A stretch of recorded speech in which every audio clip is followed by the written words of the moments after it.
सभी बच्चों को नमस्कार। तो बेटे हमने अपनी पिछली वीडियो में कुछ क्वेश्चंस किए थे चैप्टर 2 एनसीईआरटी क्लास 12 फिजिक्स के। तो आज एनसीईआरटी के एडिशनल एक्सरसाइज के हम कुछ क्वेश्चंस और शुरू करते हैं। ये हमारा क्वेश्चन नंबर 2.18 है। क्वेश्चन नंबर 2.18 में कहता है in hydrogen atom the electron and proton are bound system. Hydrogen atom में इलेक्ट्रॉन और प्रोटॉन बाउंड सिस्टम है at a distance of about 0.53 angstrom. तो देखिए सबसे पहले एक चीज समझिए, हाइड्रोजन एटम में जो इलेक्ट्रॉन होता है, इलेक्ट्रॉन न्यूक्लियस का राउंड रिवॉल्व करता है और हाइड्रोजन एटम के न्यूक्लियस में क्या होता है, ओनली एक प्रोटॉन, पॉजिटिव प्रोटॉन। अच्छा, इलेक्ट्रॉन पर कौन सा चार्ज होता है? इलेक्ट्रॉन पर नेगेटिव चार्ज होता है। तो क्वेश्चन में कहता है हाइड्रोजन एटम में इलेक्ट्रॉन इस पॉजिटिव न्यूक्लियस के अराउंड रिवॉल्व कर रहा है एट ए डिस्टेंस ऑफ, इनके बीच डिस्टेंस है 0.53 एंगस्ट्रॉम। ओके, तो आर कितना हो गया? 0.53 एंगस्ट्रॉम। ये इनके बीच की डिस्टेंस हो गई, सर्कुलर पाथ की रेडियस हो गई। Calculate potential energy of the system in electron volt.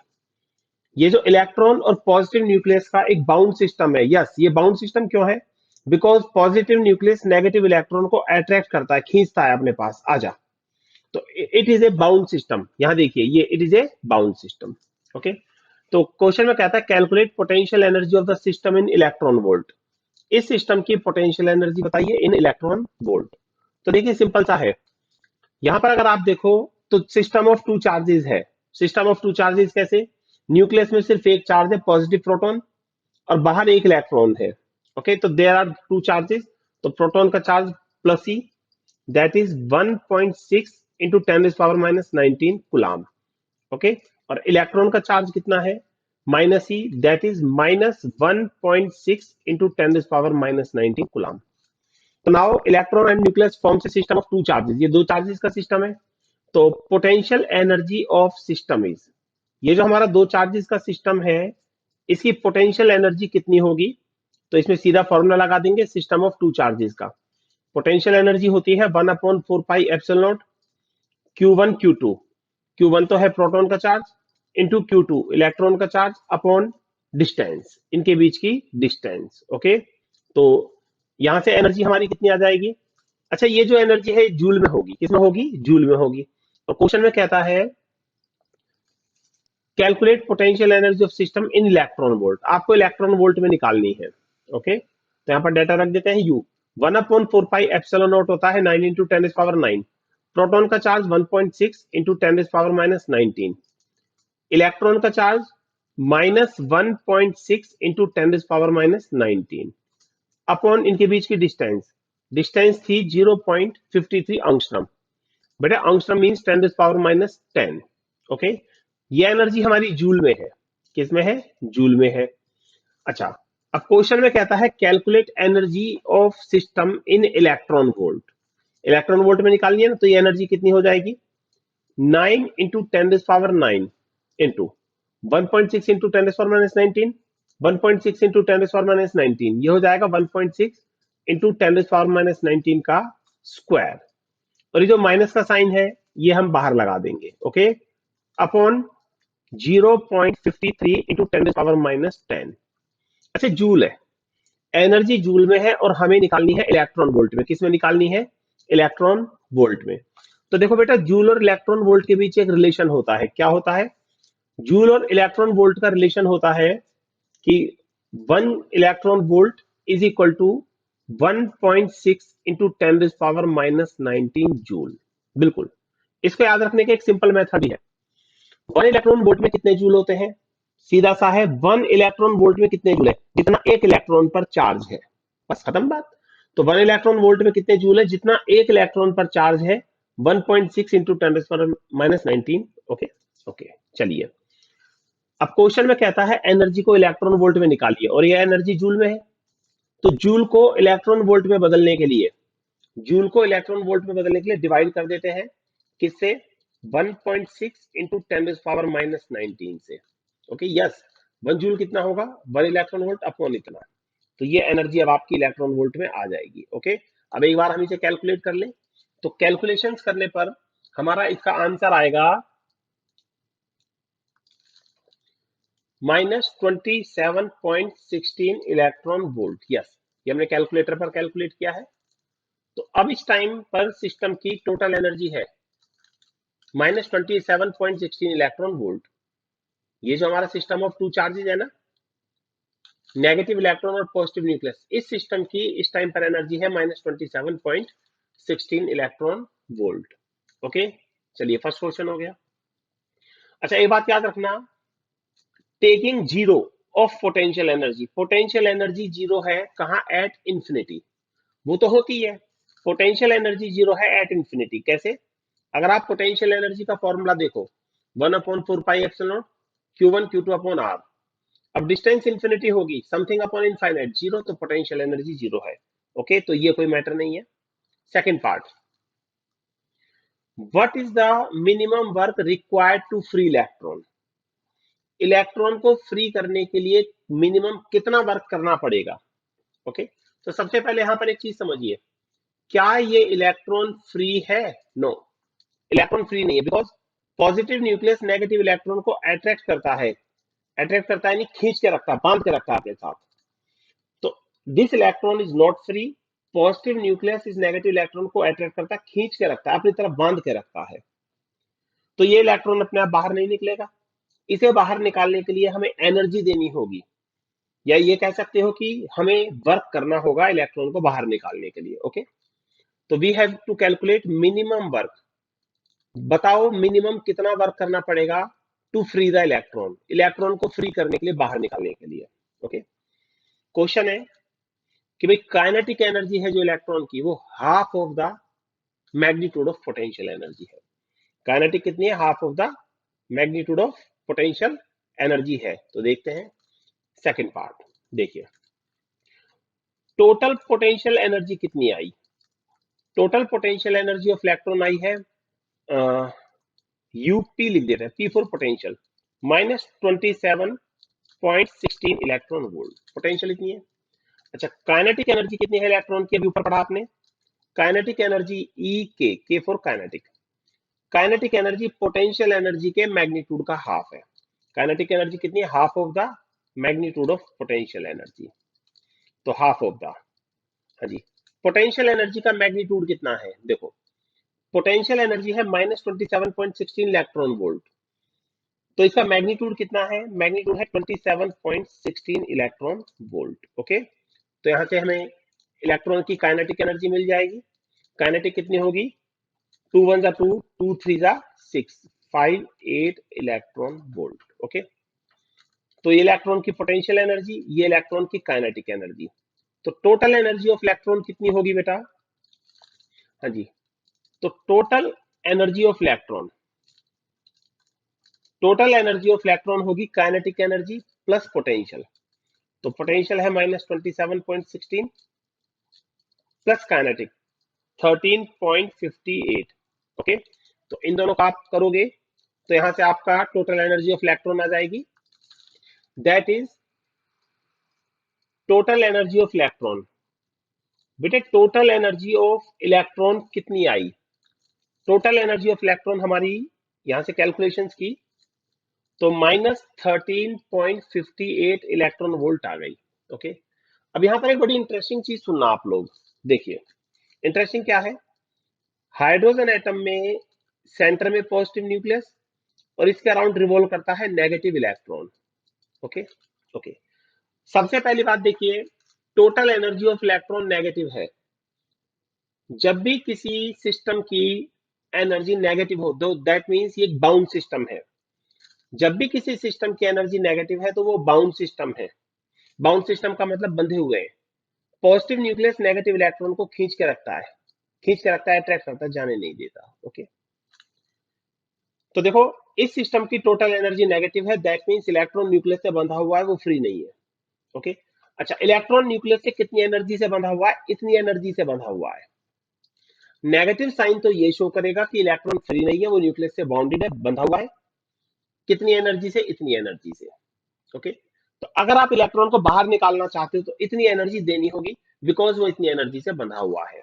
Okay, so minimum amount of energy, minimum amount of energy, yes, work और एनर्जी एक ही बात है। मिनिमम अमाउंट ऑफ एनर्जी या work required, work required to remove electron is, electron को बाहर निकालने के लिए मिनिमम वर्क कितना करना पड़ेगा?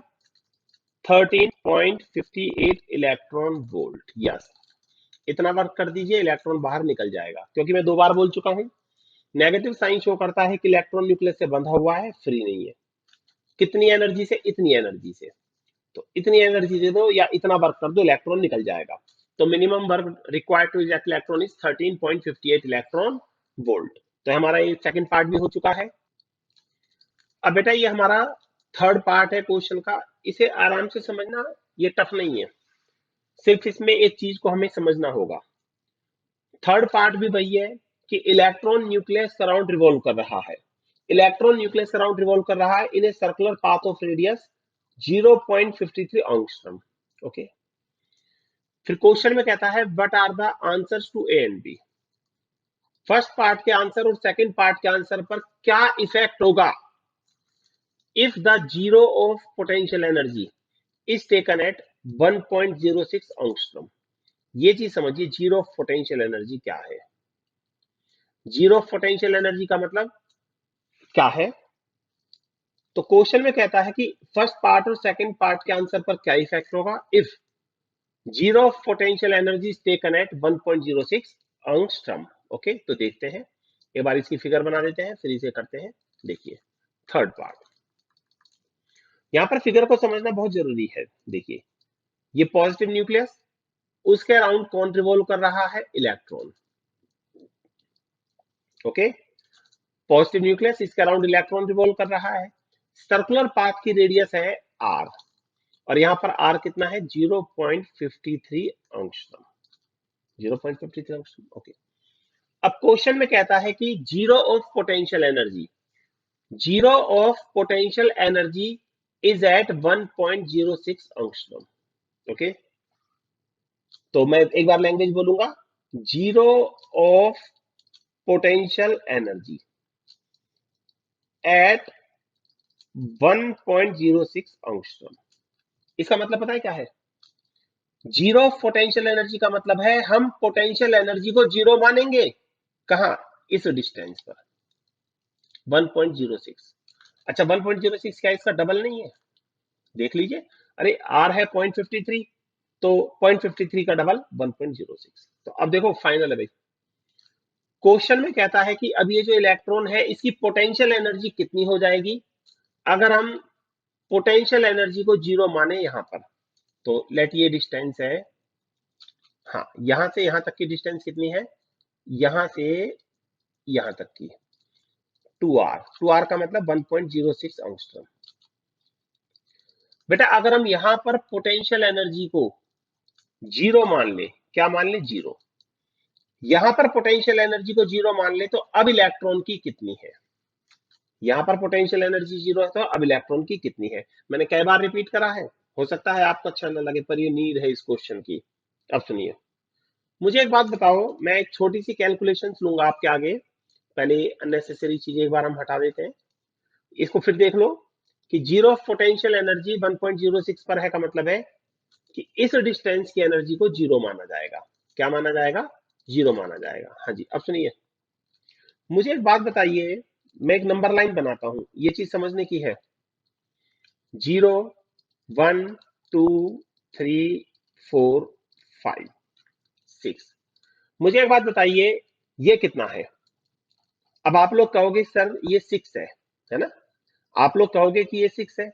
ओके बेटा, ये 6 तब है जब जीरो यहां पर है, ये 6 तब है जब जीरो यहां पर है।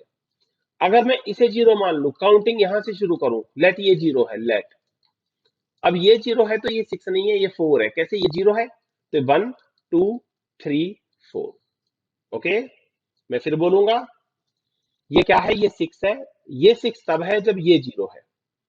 बट अगर हम जीरो यहां मान ले, इसे जीरो मान ले, 2 को जीरो मान ले, अगर 2 जीरो है तो 3 1 4 2 5 3 6 4, तो इन दैट केस ये 4 माना जाएगा।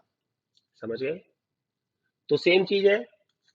अब क्वेश्चन में कहता है कि पोटेंशियल एनर्जी को हम जीरो मानेंगे, कहां? डिस्टेंस 2r पर। तो डिस्टेंस 2r की पोटेंशियल एनर्जी जीरो है, तो अब इलेक्ट्रॉन की r डिस्टेंस पर कितनी होगी? 2r पर 0 है तो r पर कितनी होगी? तो देखते हैं, सुनिए सुनिए भाई। Potential energy at distance 2r is equal to 1.06 angstrom is, हाँ जी। तो 1.06 एंगस्ट्रॉम पर पोटेंशियल एनर्जी कितनी होगी? 1/4πε0। यस, ये सिस्टम ऑफ टू चार्जेस है। 1/4πε0 Q1, यहां पर देखिए Q1 न्यूक्लियस का चार्ज, Q2 प्रोटॉन इलेक्ट्रॉन का चार्ज। तो 1.06 पर पोटेंशियल एनर्जी होगी 1/4πε0 Q1, 1.6 इंटू 10⁻⁻19, यह है प्रोटॉन का चार्ज। Q2 इलेक्ट्रॉन का -1.6 10⁻⁻19, अपॉन इनके बीच डिस्टेंस कितनी है? 1.06 एंगस्ट्रॉम। ओके, और एंगस्ट्रॉम का मतलब 10⁻10। अच्छा, जूल में होगी, जूल को इलेक्ट्रॉन वोल्ट में बदलने के लिए 1.6 इंटू 10⁻19 से डिवाइड करते हैं। ओके, तो अब ये इलेक्ट्रॉन वोल्ट में आ गई। ओके, तो अब बेटा 1.06 एंगस्ट्रॉम पर अब हमारी सिस्टम की एनर्जी कितनी हो गई? इसे हम एक बार कैलकुलेट कर लेते हैं कैलकुलेटर पर। तो बेटे ये हमारी हो गई -13.58। कितनी हो गई? -13.58 इलेक्ट्रॉन वोल्ट। ओके, तो अब देखिए 13.58 इलेक्ट्रॉन वोल्ट। अभी थोड़ा सा ऊपर चलेंगे। हाँ जी, अब सुन लो भाई आराम से। तो यहां पर जो एनर्जी है -13.58 इलेक्ट्रॉन वोल्ट, इसे हमने जीरो माना, इस एनर्जी को हमने जीरो माना। ओके, अच्छा, पहले इस डिस्टेंस की एनर्जी कितनी आई थी? पहले इसकी आई थी -27.16 इलेक्ट्रॉन वोल्ट थी। यस, पिछले पार्ट में थी, आप देख सकते हो एक बार। ये देखिए -27.16 थी ना, तो ये लिख दी। अब देखिए, तो बेटा 2r डिस्टेंस की एनर्जी -13.58 इलेक्ट्रॉन वोल्ट, ये जीरो है। अच्छा, ये जीरो है तो ये कितना होगा? ओके, तो ये तो ऐसे हो गया, जैसे 2 जीरो है तो 6 कितना होगा? 6 में से 2 को माइनस कर दिया। अरे ये जीरो है ना, इसे माइनस करोगे, 6 में से 2 को माइनस कर दो, 4 बचा। 4 तो है ही, 1 2 3 4। तो ऐसे ही अब ये जीरो है तो ये कितनी होगी? इसमें से इसे माइनस कर दो, 27.16 माइनस दिस। ओके, तो so now potential energy of system is, तो अब पोटेंशियल एनर्जी ऑफ सिस्टम कितनी हो जाएगी? अब हो जाएगी potential energy at distance 0.53 angstrom minus potential energy at distance 1.06 angstrom. Okay, तो हम इसे कैलकुलेट कर लेते हैं। ये थी -27.16 इलेक्ट्रॉन वोल्ट माइनस 1.06 पर कितनी आई? ये तो हमने जीरो मानी है, -13.58 इलेक्ट्रॉन वोल्ट। ओके, तो माइनस कर लेते हैं। How much? ये माइनस माइनस प्लस, इसे करोगे ये आपका आएगा -13.58 इलेक्ट्रॉन वोल्ट। लीजिए। ओके, तो जब हमने फर्स्ट पार्ट में एनर्जी को जीरो माना, कहा? इन्फिनिटी पर। ये देखिए, अभी एक बार क्वेश्चन को देख लेते हैं। देखिए, फर्स्ट पार्ट में zero of potential energy infinity थी। फर्स्ट पार्ट में पोटेंशियल एनर्जी को जीरो माना इन्फिनिटी पर, तब तो टोटल थी -27.16, और अब कितनी हो गई? -13.58 इलेक्ट्रॉन वोल्ट। ओके, ओके, अब देख लीजिए टोटल पोटेंशियल है -13.58, -13.58। ओके, तो अब इसका अनदर पार्ट करते हैं। Now when zero of potential energy is eight distance 2r 1.06 angstrom पर है, तो टोटल पोटेंशियल एनर्जी कितनी आई? -13.58 इलेक्ट्रॉन वोल्ट। अच्छा, काइनेटिक कितनी होगी? फर्स्ट सेकंड पार्ट में दिया था kinetic energy half of the magnitude of potential energy, था ना? Half of the magnitude of potential, potential का मैग्नीट्यूड है 13.58। ओके, तो काइनेटिक एनर्जी होगी हमारी 2 6 12 7 9 electron volt. Okay, so total energy of electron is, अब बेटा इलेक्ट्रॉन की टोटल एनर्जी कितनी हो गई? अब इलेक्ट्रॉन की टोटल एनर्जी होगी काइनेटिक प्लस पोटेंशियल। तो पोटेंशियल तो है -13.58 प्लस काइनेटिक, काइनेटिक कितनी है 6.79। ओके, तो इन दोनों को प्लस कर देते हैं, तो ये इलेक्ट्रॉन की टोटल एनर्जी आ गई। हाउ मच आएगी? ये आएगी 6.79 इलेक्ट्रॉन वोल्ट माइनस का। ओके, अच्छा अभी मैंने क्या बोला था? पहले हमने जो एक पार्ट किया था कि ये इलेक्ट्रॉन पर नेगेटिव चार्ज है, न्यूक्लियस पर पॉजिटिव। अगर आपकी टोटल एनर्जी नेगेटिव है, नेगेटिव का मतलब ये बाउंड सिस्टम में बंधे हुए हैं, इलेक्ट्रॉन न्यूक्लियस से बंधा हुआ है, तो नेगेटिव साइन तो शो करेगा इलेक्ट्रॉन न्यूक्लियस से बंधा हुआ है। कितनी एनर्जी से? इतनी एनर्जी से, इतनी से। तो इसे बाहर निकालने के लिए मिनिमम कितना वर्क करना पड़ेगा? तो इलेक्ट्रॉन को बाहर निकालने के लिए मिनिमम इतना ही वर्क करना होगा जितनी एनर्जी से वो न्यूक्लियस से बाउंडेड है, बंधा हुआ है, बॉन्डेड है। ओके, ओके, तो नेगेटिव साइन शो करता है कि ये बॉन्डेड है, बंधा हुआ है। कितनी एनर्जी से? 6.79 इलेक्ट्रॉन वोल्ट से। तो इसे बाहर निकालने के लिए इतना ही वर्क करना पड़ेगा। ओके, ओके, देखिए क्वेश्चन में एक्सप्लेनेशन ज्यादा की है, कुछ चीजें बार बार बोली हैं सिर्फ समझाने के लिए। आपको जीरो पता होना चाहिए, व्हाट इज जीरो। देखो ये कितना है? ये 100 है। पता है ये 100 कब है? जब हम इसे जीरो मानते हैं। ये जीरो है तो ये 100 है। बट अगर मैं जीरो 99 को मान लूं तो अब ये 100 नहीं है, अब ये सिर्फ 1 है। क्योंकि अगर ये जीरो है तो जीरो से नेक्स्ट 100 है, तो ये जीरो तो ये 1। ये 100 है जब ये जीरो है, और अगर मैं जीरो 99 को मान लूं तो अब ये 100 नहीं है, अब ये सिर्फ 1 है। क्यों? ये जीरो मान लिया 99, तो 99 के बाद 100, तो जीरो के बाद 1 आता है। अब समझ गए? तो ये हमारा इसका मेन बेसिक कॉन्सेप्ट था। अब हम अपने नेक्स्ट क्वेश्चन की तरफ चलते हैं। बेटे अब हमारा नेक्स्ट क्वेश्चन है क्वेश्चन नंबर 2.19। काफी इजी और इंटरेस्टिंग क्वेश्चन है।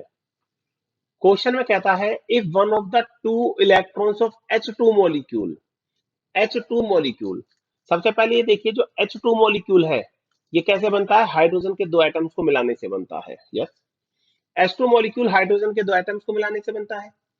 तो हाइड्रोजन के हर एटम में एक इलेक्ट्रॉन होता है और एक प्रोटॉन होता है ना?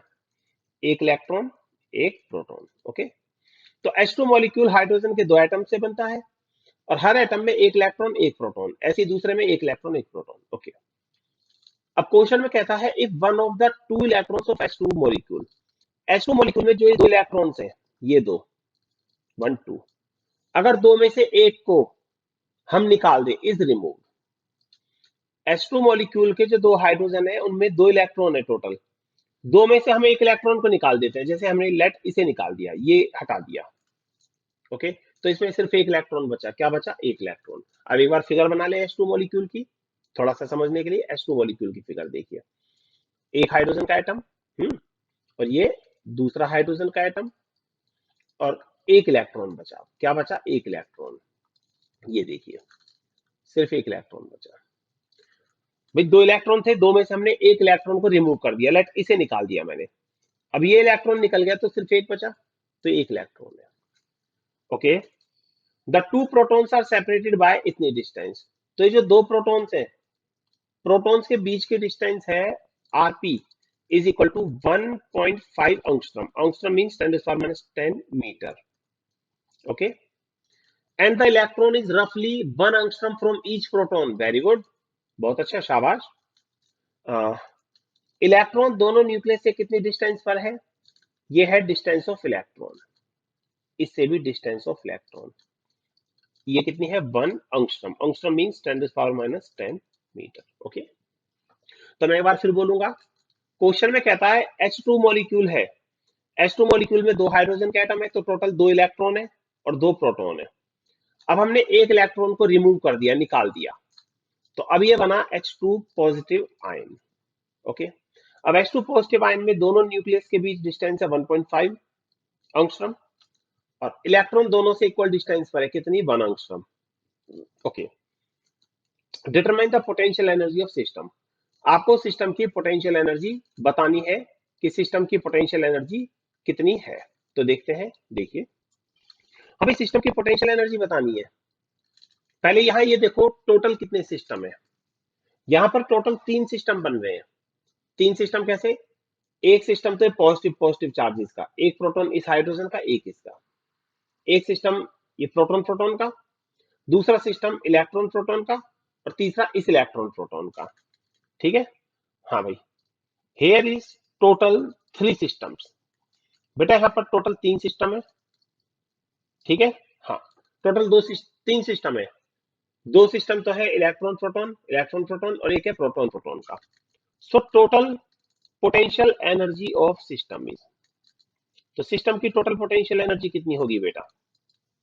सीधा सा है, सिस्टम ऑफ 2 चार्जेस की पोटेंशियल एनर्जी होती है 1/4 पाई एप्सिलॉन नॉट, है ना, 1/4 पाई Q1 Q2, Q1 इस न्यूक्लियस का चार्ज Q1 इंटू Q2 इस इलेक्ट्रॉन का charge, okay, upon distance Q1 Q2 upon distance, electron की डिस्टेंस प्रोटॉन से, प्लस टोटल 3 सिस्टम है ना, तो एक इस सिस्टम की एनर्जी ले ली प्रोटॉन इलेक्ट्रॉन की।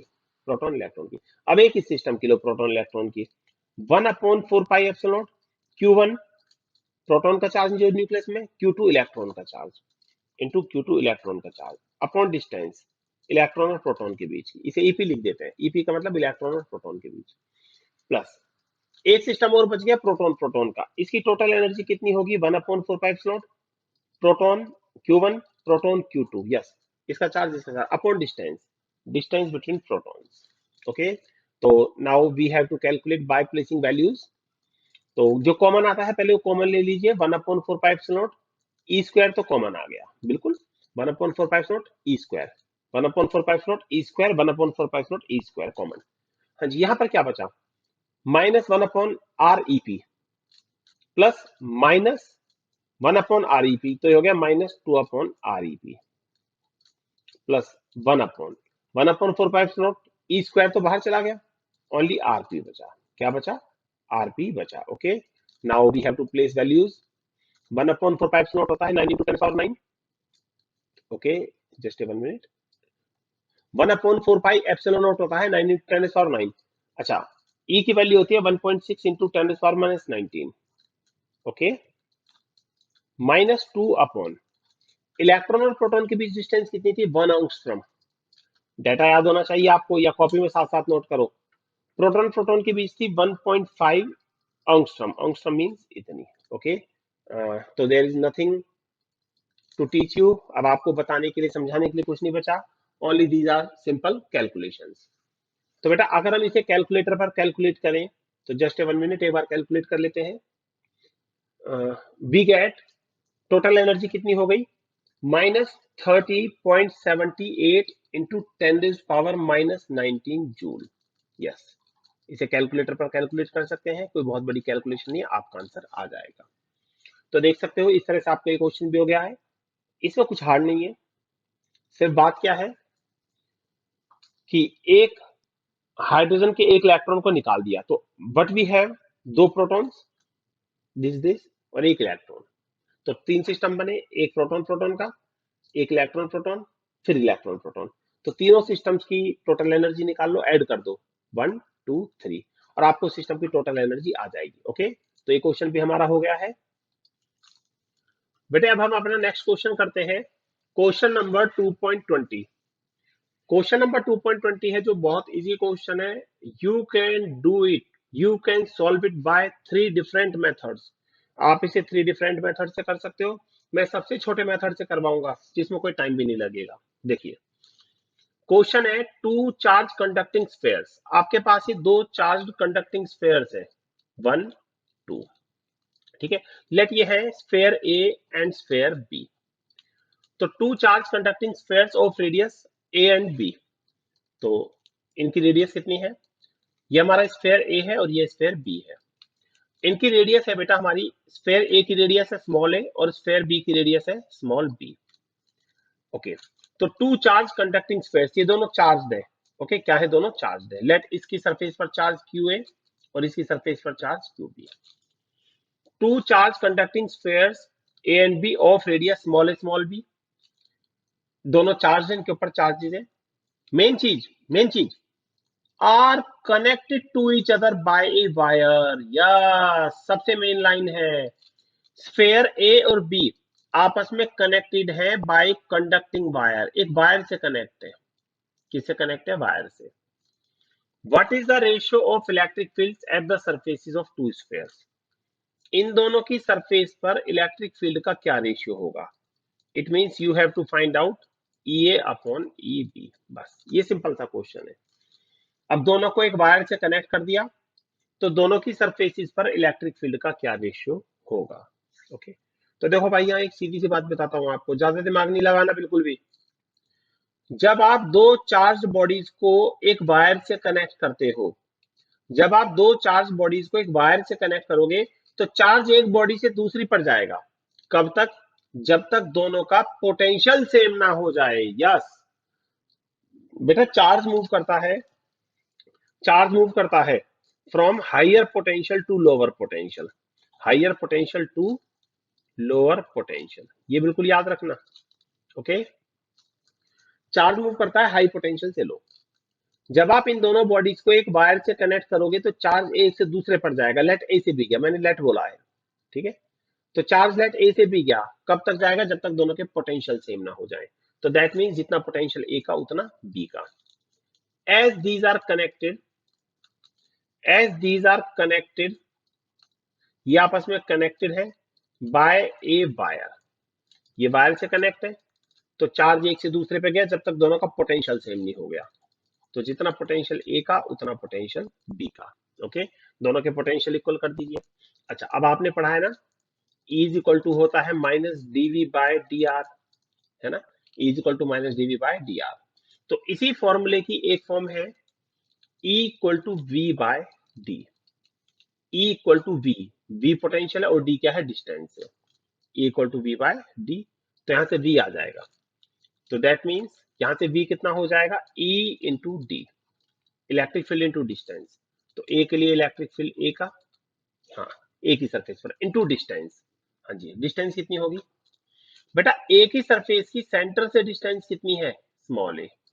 ए की सरफेस की सेंटर से डिस्टेंस कितनी है? Small A. Is equal to BB, B का पोटेंशियल कितना होगा? Electric field on the surface of B into centre से डिस्टेंस। सेंटर से डिस्टेंस कितनी होगी? सेंटर से डिस्टेंस रेडियस के इक्वल होगी। ओके ओके, तो देख लीजिए कितना इजी क्वेश्चन है। EA upon EB is equal to B upon A, ठीक है? इससे छोटा मेथड नहीं होगा, बहुत सिंपल है। आप इस क्वेश्चन को तीन तरह से कर सकते हो।